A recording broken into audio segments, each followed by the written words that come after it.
Hey, my name is Sharina Cloud, and I'm the current director of Cleveland Peacemakers Alliance.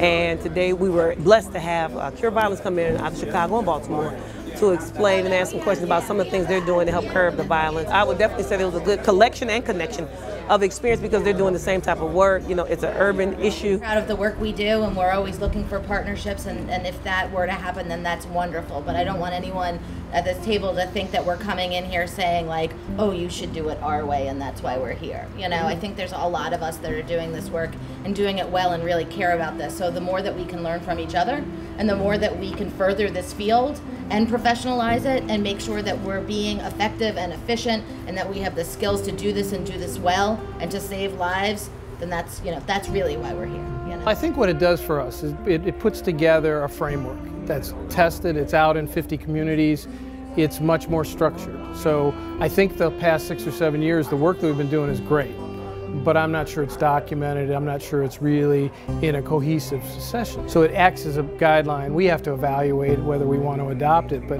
it's certainly, from my perspective, a framework that's being used in lots of cities. So anytime you get together in a spirit of collaboration and partnership, you know, there's always ideas and best practices and assets that you can bring to the table, and then you can also receive from groups that are coming together like that with that kind of background history. It's just whatever we can do to improve upon the relationship, we want to do it, you know, especially when it relates to best practices and things of that nature, you know. Now we got to figure out from our standpoint, government, foundations, corporate Cleveland, how are we now going to embrace this new concept of dealing with violence in the city of Cleveland to deal with the violence in the city of Cleveland, period.